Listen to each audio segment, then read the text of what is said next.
So your man Pras of the Fugees basically lost 10 counts. That's a pretty big L. But one of the things that was said about Pras was that he was an informant. Now, Pras was never an informant, his reps confirmed. Pras of the Fugees was not an informant. We talked to his team and they addressed the misinformation and presented a pathway for his exoneration. The internet, especially social media, has gotten it all wrong with Pras, and his team is working steadfastly to counter the assertion that the former Fugee acted as an informant for the federal government. Pras was never an FBI informant. It's not accurate, and quite frankly, it's dangerous. His publicist, Erica Dumas, told us directly. If he was an informant, he would not even be on trial. The government does not prosecute and threaten its informants with more than 2 decades of jail time.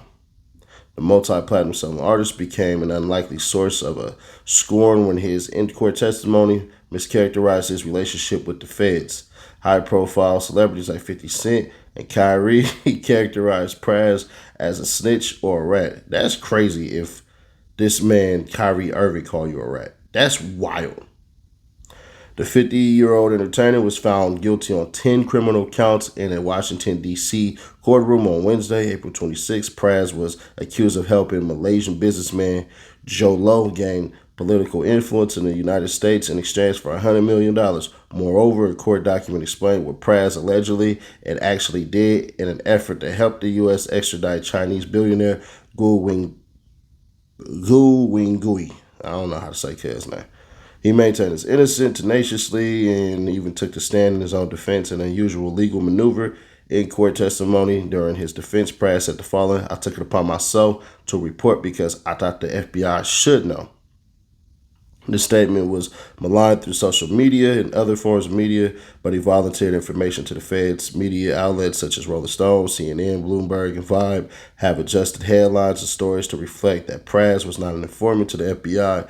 In a written follow-up statement, Dumas said Michael also told the jury he was simply a connector, helping Lowe find counsel for civil charges brought by the United States government and letting the government officials, including FBI agents, know that China wanted Gao extradited.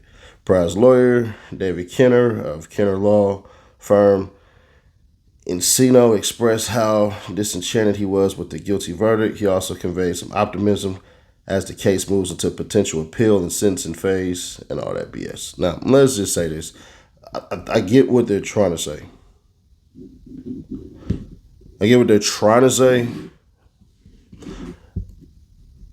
We got to look at it like this. He was just covering his tracks. Hey, man, I'm letting y'all know I'm doing this deal and everything like that. So I'm doing this out of business and everything to make sure it's not illegal. Now, they do absolutely have a case like, bruh, if he was a snitch, then why the hell would the government give him any time? That doesn't make sense. You don't give snitches 20 years. You give snitches the low end of the stick because their testimony secures a victory for the state or for the feds. So in that end, I would say cuz ain't a snitch. I would say he was really trying to make sure that he wasn't doing anything illegal, which is cool. When you're doing business, bro, one thing you don't want to do is do bad business that could get your money taken away or your freedom taken away. It's like cheating taxes. Depending on how you do it, they're going to take your money or they're going to take your freedom. Now, if you call the IRS and say, hey, bro, I'm trying to make sure that I'm doing this all right and everything like that, you happen to so go to jail, you technically not a snitch, but you definitely didn't help yourself out. Now, is that self-snitching? Not really, because self-snitching is if you do something illegal and you basically just put it out there for the public to know. Trying to cross your T's and dot your I's is not snitching. So I don't see Pras as a snitch, but I do think it's unfortunate how that all just played out. But it's not really dangerous. He's 50 years old, bro. Like, he ain't riding in the streets. He ain't doing nothing. But I can see the dangers of business, essentially. But it's bad either way it go. Y'all let me know y'all thoughts on this one right here.